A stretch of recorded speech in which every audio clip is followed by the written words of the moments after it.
अस्सलाम वालेकुम, good morning India. Shahrukh Khan सपनों से अरबों तक, लेकिन जिम्मेदारी की असली परीक्षा अब शुरू होती है। एक आम लड़का, असाधारण सपने। दिल्ली के राजेंद्र नगर में 1965 में जन्मा एक साधारण लड़का, जिसने कभी नहीं सोचा था कि उसका नाम किंग खान बन जाएगा। पिताजी की जल्दी देहांत होने के बाद संघर्ष भरा बचपन, लेकिन आत्मविश्वास गजब का।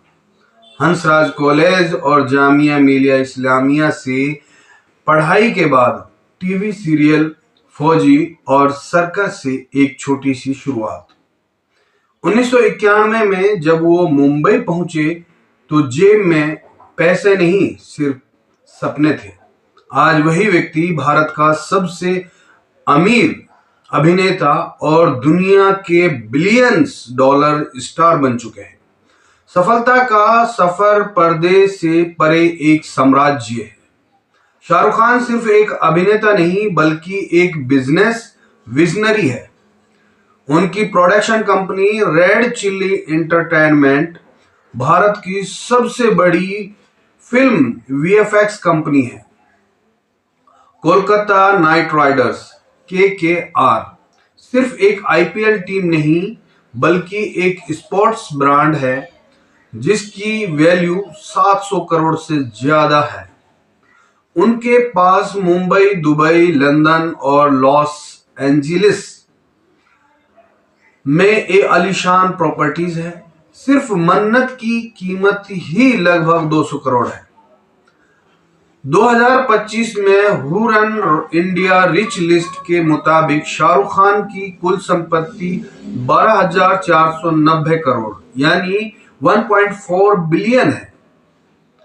अगर इतना पैसा बैंक में रखा जाए तो शाहरुख चाहे तो सिर्फ ब्याज पर ही लग्जरी जिंदगी जी सकते हैं। मान लीजिए 12,000 करोड़ बैंक का या निवेश फंड में औसतन 8% ब्याज की दर से हर साल लगभग 950 करोड़ रुपए मिलते हैं, यानी कि 115 मिलियन डॉलर उन्हें मिलते हैं, यानी महीने के करीब 80 करोड़। या फिर दिन भर की बात करें तो 2.6 करोड़ रुपए उन्हें ब्याज मिलता है। इतना पैसा खर्च कहां होता है? शाहरुख खान की लाइफस्टाइल दुनिया के टॉप सिलेबस जैसी है, लेकिन फिर भी उनकी कमाई इतनी की खर्च ना के बराबर लगता है। खर्च का क्षेत्र अनुमानित वार्षिक अगर हम लगाएं तो मन्नत का जो स्टाफ और मेंटेनेंस में करीब 10 से 12 करोड़ रुपए लगता है। प्राइवेट जेट और ट्रेवल की बात करें तो 15 से 20 करोड़ रुपए। प्रोडक्शन कंपनी रनिंग कॉस्ट अगर हम देखें तो 100 से ज्यादा करोड़ रुपए। ब्रांडिंग और पीआर 10। लग्जरी डोनेशन इवेंट करें तो 5 से 7 करोड़ रुपए। अनुमानित खर्च 150 करोड़ रुपए हो जाता है। ब्याज जो कमाते हैं 960 करोड़ रुपए, उसका सिर्फ 15 से 20% ही खर्च होता है। बाकी सब निवेश या प्रोजेक्ट में वापस जाता है। प्रभाव संस्कृति से लेकर व्यवस्था, यानी कि संस्कृति और अर्थव्यवस्था तक की अगर हम बात करें तो शाहरुख खान सिर्फ फिल्म स्टार नहीं, भारत की सॉफ्ट पावर है। दुबई से पेरिस तक उनका चेहरा इंडियन आइकन के रूप में देखा जाता है। वे सिर्फ सिनेमा नहीं, बल्कि ब्रांड इंडिया की पहचान बन चुके हैं। लेकिन यही सवाल उठता है कि जब इतना सम्मान और पैसा, प्रभाव भी है, तो क्या उसे ऐसे उत्पादों जैसे गुटखा, पान मसाला और प्रचार आदि चाहिए क्या? कानून और भारत का जो जिम्मेदारी है उस पर एक फोकस करते हैं। कोटपा 2003 के तहत तंबाकू विज्ञापन प्रतिबंधित है, लेकिन इलायची के नाम पर जो विज्ञापन किए जाते हैं वो असल में सरोगेट एड है। नाम बदल जाता है, संदेश वही रहता है। सवाल बड़ा है, पैसा है या प्रभाव?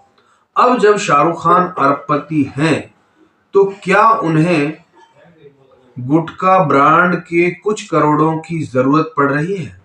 शायद नहीं, लेकिन समाज को उनकी नैतिक आवाज की जरूरत है।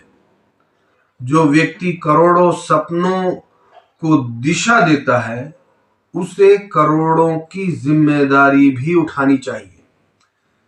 उनके जो फैंस हैं उनकी जिम्मेदारी। एक मिसाल की जरूरत है, और अगर शाहरुख खान कल ये घोषणा कर दें कि मैं किसी भी गुटखा या पान मसाला ब्रांड से जुड़ा नहीं रहूंगा, तो ये सिर्फ एक बयान नहीं होगा बल्कि भारत में सांस्कृतिक सुधार की एक शुरुआत होगी। वो पहले ही साबित कर चुके होंगे कि मेहनत के सपने पूरे होते हैं। अब समय है कि वे भी दिखाए कि जिम्मेदारी से समाज बदलता है। इसी तरह से हम आपको लेकर आ रहे हैं बड़ी बड़ी स्टोरीज, और इन सब चीजों को देखने के लिए हमारे चैनल को सब्सक्राइब करें, और फेसबुक देख रहे हैं तो फेसबुक पेज को फॉलो करें। बहुत बहुत शुक्रिया, धन्यवाद।